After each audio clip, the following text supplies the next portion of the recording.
Salam guru penggerak. Perkenalkan, saya Mercy Putri Kamenko. Saya dari SMP Negeri 3 Fatuleu Barat dan rekan saya Arya Rian Sanam dari SMA Negeri 2 Fatuleu Barat dan rekan saya Meki Krisanti Maula dari SMA Negeri 1 Fatuleu Barat. Oke, baik. Di sini kami akan melaksanakan demonstrasi kontekstual modul 2.3 tentang coaching supervisi akademik yang terdiri dari saya sendiri sebagai supervisor dan rekan saya akan berperan sebagai coach dan rekan saya Ibu Mei akan berperan sebagai coaching. Ya, selamat menyaksikan. Selamat sore Pak Ari. Sore Bu. Oke, apa kabar Pak Ari hari ini? Baik. Puji Tuhan baik ya Pak Ari ya. Oke, baik. Jadi Pak Ari akan melakukan coaching bersama dengan Ibu Mei. Ya, Pak Ari sendiri sebagai coach dan Ibu Mei itu sebagai coaching kan. Nah, jadi Pak Ari ada beberapa hal yang ingin saya sampaikan terkait dengan rubrik penilaian untuk coaching sebentar. Nah, jadi di sini saya memberitahu Pak Ari agar Pak Ari itu tahu rubrik penilaiannya seperti apa nanti. Nah, di sini saya juga berharap bahwa Pak Ari sudah memiliki prinsip sebagai seorang coach tentunya, yaitu kemitraan, proses kreatif, dan juga memaksimalkan kompetensi gitu. Nah, dan Pak Ari juga pasti sudah tahu kompetensi inti sebagai seorang coach untuk melakukan coaching kan? Ya. Jadi di situ Pak Ari harus kehadiran penuh, presence, dan juga mendengarkan aktif. Lalu ya, dan ketiga itu adalah pertanyaan berbobot. Tentunya dalam pertanyaan berbobot itu Pak Ari harus memakai teknik rasa di dalamnya agar kunci sebentar itu dia juga merasa nyaman dan bebas saat melakukan atau dia mengidentifikasi masalahnya kepada Pak Ari sebagai seorang coach. Ya, dan Pak Ari juga di dalam proses coaching Pak Ari harus menggunakan alur cerita dengan baik. Ya, tentunya alur cerita itu ada 4, yaitu bagaimana Pak Ari dalam menanyakan tujuan, Pak Ari bisa mengidentifikasi, lalu menentukan rencana dan juga tentunya ada tanggung jawab. Ya, saya berharap kompetensi inti ini Pak Ari bisa kuasai, lalu dalam coaching sebentar itu bisa melakukan yang terbaik ya Pak Ari ya. Ya.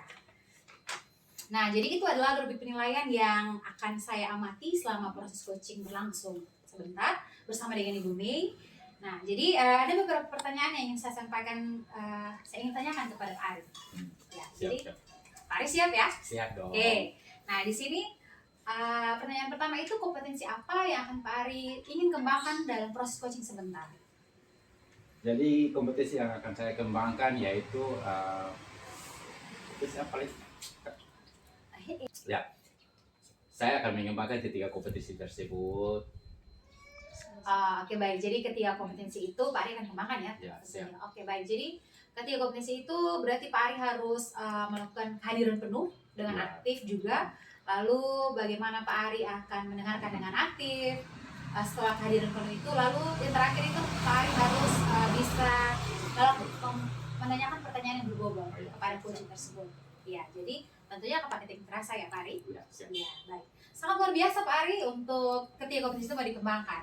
Tapi apa yang paling spesifik yang akan Pak Ari kembangkan sebentar?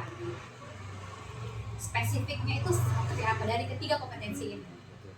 Jadi saya akan memberikan pertanyaan yang berbobot agar coach saya dapat menyampaikan permasalahannya kepada saya. Sangat luar biasa ya Pak Ari ya. Berarti yang paling akan Pak Ari kembangkan itu spesifiknya itu adalah pertanyaan yang berbobot. Iya, jadi bagaimana coach sebentar dia merasa nyaman, tentunya pertanyaan-pertanyaannya tidak menyudutkan coach tersebut. Ya, sungguh luar biasa Pak Ari. Ya, jadi untuk the last question-nya Pak Ari ya, pertanyaan terakhir itu adalah kira-kira indikator ketercapaian apa yang Pak Ari akan dikatakan berhasil sebentar dalam coaching Anda? Jadi saya akan melakukan coaching dengan memperhatikan Tirta.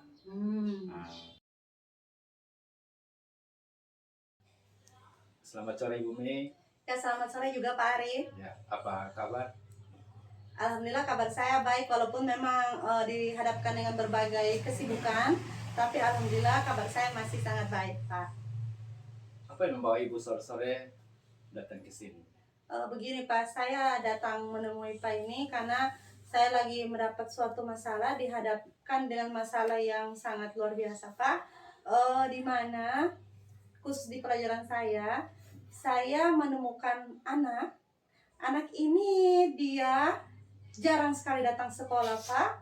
Terus tugas yang saya berikan dia tidak pernah mengerjakan Pak. Sudah tidak datang sekolah, tugas juga tidak dikerjakan. Sementara kan Pak tahu bersama kalau kita sekarang menggunakan Merdeka Belajar, di mana anak-anak ini walaupun tidak datang sekolah, tetap kita harus memberikan nilai Pak. Dan mereka juga harus naik kelas.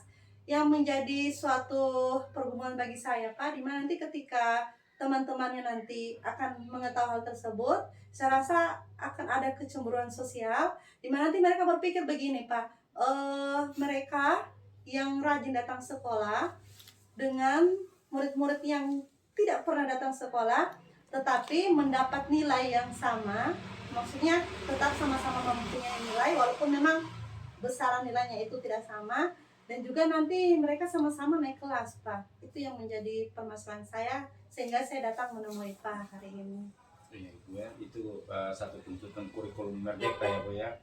Anak-anak harus tuntas dalam pembelajaran seperti itu. Oh iya, apa yang Ibu harapkan dari percakapan kita sore ini? Ya, saya sangat mengharapkan saya mendapat suatu solusi Pak. Solusi bagaimana caranya saya menghadapi situasi sekarang, menghadapi situasi murid-murid yang tidak pernah datang sekolah dan juga tidak mengerjakan tugas, itu Pak. Berarti Ibu ingin mendapatkan solusi ya Bu ya. Iya Pak. Ya, kalau harapan Ibu seperti itu, sebelumnya saya ingin tahu kira-kira dari penilaian Ibu pada siswa selama ini pada skala berapa nih? Contoh skala 1 sampai 10, 1 yang terendah nih. Kira-kira siswa Ibu ada di skala berapa Bu?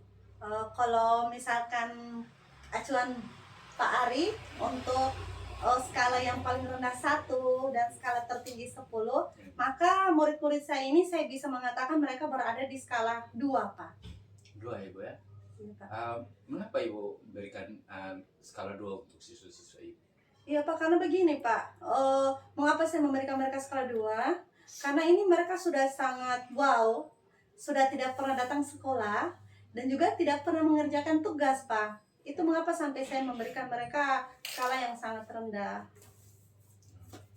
Nah, Ibu, jika sudah menemukan solusi dari percakapan kita nanti, harapan Ibu pada siswa Ibu seharusnya mendapatkan skala berapa?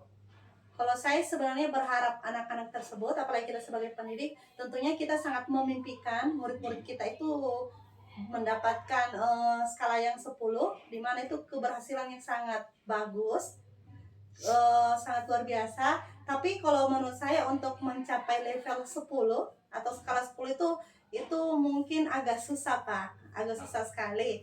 Tapi minimal walaupun mereka tidak sampai di level 10, mereka mungkin bisa sampai di level 7 atau level 8, dimana kalau saya mengkriteriakan level 7 itu, mereka itu datang 70% dari 100% tatap muka saya, atau juga mereka bisa mengumpulkan tugas 80% atau 70% dari 100% tugas yang saya berikan. Berarti yang Ibu harapkan untuk level ini, mereka level ke anak-anak ini minimal 7 ya. Oke. Mungkin saya boleh tahu langkah-langkah apa yang akan Ibu lakukan untuk anak didik Ibu itu mendapatkan level ke-7? Ya Pak, sebenarnya saya sudah memikirkan beberapa langkah sebenarnya Pak. Mungkin yang pertama, saya ingin membangun komunikasi dengan wali kelasnya. Karena memang di sekolah ini, memang kita semua sebagai orang tua untuk murid tersebut. Tapi saya rasa wali kelasnya itu lebih dekat, sebagai orang tua yang paling dekat dengan murid tersebut. Mungkin saya bisa membangun komunikasi dengan wali kelasnya sambil bertanya mengapa anak tersebut tidak pernah datang sekolah, mengapa anak tersebut tidak pernah mengerjakan tugas. Mungkin wali kelasnya lebih tahu karena lebih dekat dengan murid tersebut. Dan juga mungkin saya bisa membangun komunikasi juga Pak dengan guru BK-nya terkait karakter siswa tersebut, karena mungkin guru BK juga lebih mengetahui tentang anak tersebut. Setelah itu mungkin saya juga akan memanggil murid tersebut, membangun komunikasi dengan murid tersebut. Tapi jadi masalah juga seperti ini Pak, Saya ingin memanggil murid tersebut, ingin berbicara, tapi murid tersebut memang jarang datang sekolah, tidak pernah datang sekolah, sehingga saya tidak memiliki waktu untuk memanggil murid tersebut. Mungkin saya bisa pergi ke rumahnya untuk bertanya langsung kepada murid tersebut terkait apa yang menyebabkan murid tersebut tidak datang sekolah. Saya bisa bertanya dari hati ke hati, dan juga mungkin saya bisa bertanya juga sekarang kepada orang tuanya atau walinya, apa penyebab sampai anak tersebut tidak pernah sekolah. Itu Pak yang akan saya lakukan. Berarti lakukan itu mendiskusikannya ya. Iya, Ya, betul, Pak. apakah Ibu sudah pernah mendiskusikan pada rekan? Maksudnya pernah tidak Ibu diskusikan dengan rekan-rekan guru seperti wali kelasnya atau rekannya tentang permasalahan ini? Iya Pak, jujur memang selama ini saya masih belum ada kesempatan untuk berdiskusi dengan mereka, dengan teman-teman guru, dengan wali kelas, dengan guru BK. Karena memang akhir-akhir ini memang Pak kita disibukkan dengan berbagai macam kesibukan, sehingga saya masih belum ada kesempatan untuk membangun komunikasi, berdiskusi dengan rekan-rekan itu Pak. Belum pernah ya Ibu berdiskusi. Kira-kira rencana Ibu kapan Ibu mau melakukan pertemuan dengan wali kelas? Kalau untuk membangun komunikasi dengan wali kelas dan guru BK-nya itu mungkin secepatnya dalam 1 minggu ini, mungkin hari Rabu. Hari Rabu saya bisa komunikasikan dengan wali kelas dan guru BK-nya. Tapi untuk melakukan perkunjungan kepada murid tersebut untuk berdiskusi, mungkin saya masih menunggu kabar dari teman-temannya, karena saya tidak mungkin langsung ke rumah murid tersebut, karena saya juga sempat mendengar bahwa murid tersebut ini orang tuanya adalah petani, jarang di rumah, jadi dia hanya datang hari Sabtu dari kebun, dari sawah, dan mungkin untuk membangun komunikasi dengan murid tersebut mungkin hari Sabtu Pak. Hari Sabtu. Oke, nah ya, nanti kita akan bertemu lagi ya Ibu ya, minggu depan setelah Ibu membangun komunikasi dengan rekan guru dan murid-murid tersebut. Kira-kira apa yang sudah Ibu dapatkan dari pertemuan kita hari ini?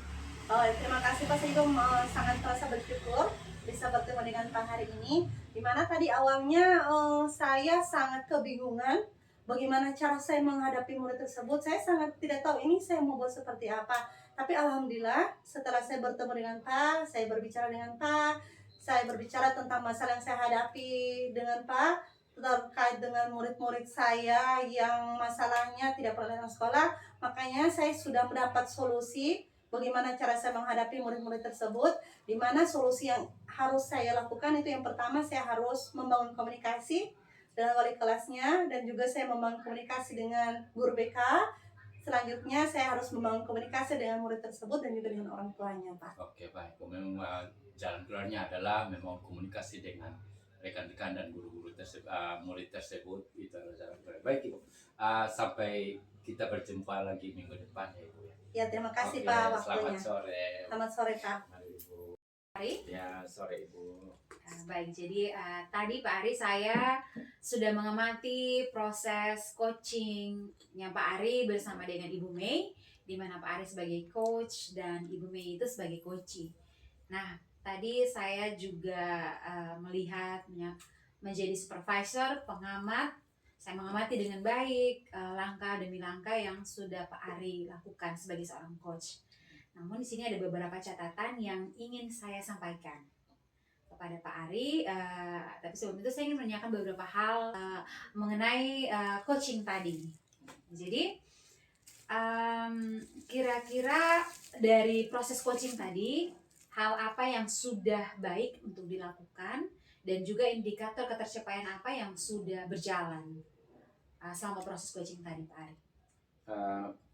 Jadi baik, tadi saya sudah melakukan coaching Ya. dan menurut saya sudah melakukannya dengan baik, dengan memperhatikan prinsip coaching, terus 3 kompetensi inti, dan sudah pasti memperhatikan alur ceritanya dengan baik. Seperti itu. Oke, baik. Jadi yang tadi Pak Ari sampaikan itu juga saya tadi mengamati memang sudah sangat baik yang Pak Ari sampaikan prinsip coaching, yaitu Pak Ari menerapkan kemitraan dan proses kreatif dan juga menanyakan kompetensi itu juga sangat baik Pak Ari. Terlebih dari kemitraan sendiri, Pak Ari dengan Ibu Mei itu tidak ada batasan seperti itu. Jadi mengalir saat pembicaraan tadi itu begitu sangat bagus jalannya. Pembicaraan juga membuat Ibu Mei itu dengan bebas mengutarakan pendapatnya, masalahnya begitu dengan baik. Lalu saya juga mengamati kompetensi inti sesuai tadi Pak Ari bilang bahwa di kompetensi itu juga Pak Ari sudah benar-benar kehadirannya itu penuh, presence sekali Pak Ari saat itu saat melakukan coaching. Jadi Pak Ari mendengar juga dengan baik, mendengarkan dengan aktif, sehingga pembicaraan dari coach dan coach antara Pak Ari dan Ibu Mei itu berjalan dengan baik. Lalu saya juga melihat di situ Pak Ari dengan Ibu Mei itu dalam hal untuk berbicara mengenai alur tirtanya juga di situ berjalan dengan baik. Jadi Pak Ari menanyakan tujuan, saat Pak Ari mengidentifikasi juga masalah yang diberikan Ibu Mei itu benar-benar mengena, sehingga Ibu Mei itu dia menggali sendiri solusi-solusi itu dari pertanyaan-pertanyaan yang Pak Ari berikan begitu. Dimana juga Pak Ari menanyakan rencana, saya juga mencatat di sini bahwa Pak Ari menanyakan skala. Lalu Pak Ari menanyakan juga kira-kira langkah-langkah apa yang baik yang harus Ibu Mei buat agar murid-murid itu berada di skala yang tadinya 2, saya dengar mau ke 7 kan Pak Ari ya? Iya, atau 8. Nah, itu sangat baik. Saya rasa itu sudah sangat baik. Alur ceritanya itu sudah mengalir dengan baik. Dan juga bagaimana tanggung jawab. Jadi Pak Ari juga saat menggali informasi kepada Ibu Mei, terhadap Ibu Mei, tidak sampai situ, tapi Pak Ari menegaskan bahwa ada tanggung jawab yang harus dilakukan oleh Ibu Mei sendiri coach tersebut ya. Itu sudah sangat baik Pak Ari. Saya rasa Pak Ari sudah dengan baik menjadi seorang coach. Nah baik, jadi Pak Ari dari 3 kompetensi yang ingin Pak Ari kembangkan, mungkin adakah yang lebih spesifik yang harus Pak Ari kembangkan gitu? Iya. Jadi saya berpikir bahwa kompetensi yang ingin saya kembangkan itu adalah menciptakan atau membuat pertanyaan yang berbobot. Ya, jadi pertanyaan berbobot agar coach tidak bingung dalam menjawab. Terus pertanyaan yang tidak berbelit-belit. Iya. Mungkin pertanyaan yang lebih ringkas. Oke baik, saya juga setuju ya Pak Ari. Semoga Pak Ari dengan terus belajar, terus berusaha agar pertanyaan-pertanyaan itu lebih berbobot. Jadi supaya coach itu juga tidak merasa bahwa pertanyaan-pertanyaan itu selalu diulang-ulang gitu ya. Ya jadi saya percaya Pak Ari mampu untuk mengembangkan hal itu. Tetap percaya diri Pak Ari. Ya. Mati. Nah jadi proses coaching tadi sudah berjalan dengan baik, dan di penghujung pembicaraan kita hari ini Pak Ari, saya sebagai supervisor, saya sendiri memiliki harapan besar pada Pak Ari agar nanti ke depan coaching ini tidak berakhir saja di sini antara Pak Ari dan Ibu Mei, tapi Pak Ari juga bisa menerapkannya di coaching berikut dengan coach yang lain gitu ya Pak Ari ya. Ya, jadi terutama juga dalam penyampaian alur tirta nanti dengan coaching yang lain. Ya, jadi itu harapan saya Pak Ari. Saya ingin mengucapkan terima kasih kepada Pak Ari yang dari awal kita bertemu sampai dengan saat ini Pak Ari sangat aktif sekali, dan saya harap juga Pak Ari bisa berdampak untuk orang lain juga dalam melakukan proses coaching. Oke, terima kasih Pak Ari. Selamat sore. Terima kasih. Iya.